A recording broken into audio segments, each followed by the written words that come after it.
د پخوا زمانې قصه ده.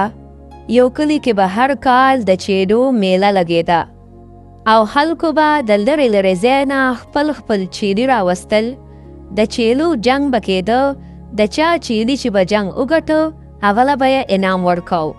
خو د تیر شوي 5 کالو نه دا مقابله د کلي سیټ چې د هغه نوم سیټ اسلم و د هغه چیلي ګټله، ځکه چې د سیټ دا چیلي ډېر طاقتور او قیمتي و. د دې چیلي د کتو دپاره به خلک تماشې له د لرې لرې ځای نه راتلل. په دې کلي کې یو غل و چې په سر باندې گنجې و او دې گنجې غل به هر وخت د سیټ په دې چیلي نظر ساته چې کله موقع میلو شي نو دا چیلي به پټوم ځان له به یې خرڅ کم او ډېرې پیسې به راله وکړي.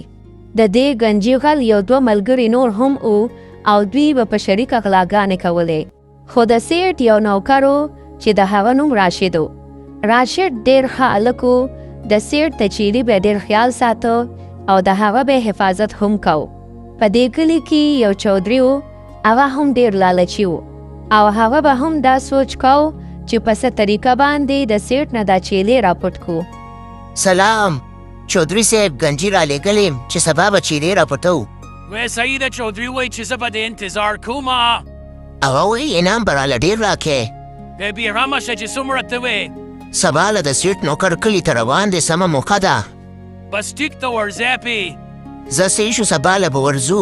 په سبا باندې د سیټ نوکر راشد د څه ضروري کار دپاره لاړه او چې کله شپه شوه نو گنجې سره د دوانو ملګرو د سیټ صاحب د کور نه بهر د موقع په انتظار و. دوی خپلو کې پلان جوړ کړ چې یو کس به بهر تیار ولاړ وي او 2 کسان به چیلې راولي. او لږ ساعت پس گنجې د یو ملګري سره دننه ورغی او یو ملګري بهر ولاړو. خدای دې خیر کوي چې دوی اوس زر دا چیلې روباسي. هسې نه که څوک راغلی او ګیر شو نو سم وال به وخورو. گنجي سره د بېهوشه کېدو بم هغه یې راوویسته او د چیلې طرف ته یې ورویشته چې هغې سره 2 څوکیداران بېهوشه شو او گنجي سره د ملګرو چیلې وتښتوله. په سبا چې چودري ته پته ولګېده چې چیلې چا پټه کړې ده نو ډېر غوسه و او په دې کې راشد هم واپس راغی. سلام علیکم، سیټه ولې خوښوې؟ غوسه به نیم چې ته نه وې بېګا چا چیلې پټ کړی دی. ما ته څه پته وه، کنیسه به نه تلم. بس راشد اوس یې چالو که 5 ورځې پس مقابله ده. که چیرې پیدا نه شو لوی مسله به جوړه شي. صحیح ده سیټ صاحب، زه تاتې ځم او کوله مې. او د هغې نه پس راشد په ټول کلي کې کوڅه په کوڅه وګرځېده خو د چیلې څه پته ونه لګېده. او بل طرف ته چیلې د گنجي ملګري کور ته بوته. یا سړیه څومره ښایسته چیلې دی، دا یې د کم ده نه راوسته. یا ښځې دا د سیټ هغه چیلې دی که نه، دا ته موږ راپټ کړو.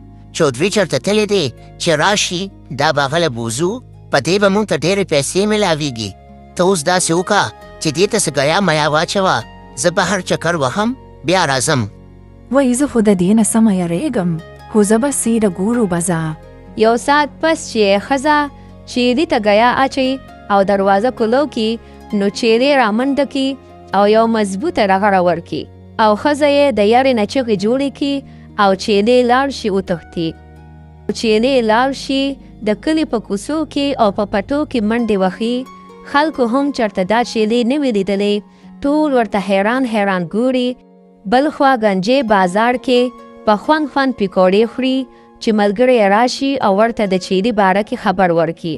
او بل خوا دا خبر د کلي سیټ اسلم ته هم ورسي. گنجې سره د دوانو ملګرو د چیلي د رانیولو ډېر کوشش وکړي او ډېرې منډې ووهي خو چیلې راونه نیسي. او آخر کې چې 3 وانه ستړي شي نو بیا د چیلي د رانیولو یو پلان جوړ کړي. 3 وانه یو جال خور کړي، د پاسه پیشنه واښه واچوي او چې کله چیلې هغه واښو له راشي نو په جال کې ګیر شي. دوی 3 وانه بیا هغه چیلې ونیسي، په لار روان وي او ډېر خوشحاله او خپلو کې خبرې کوي چې دا به سیده چودري له بوځو، هغه نه به پیسې واخلو او 3 وانه به تقسیم کو.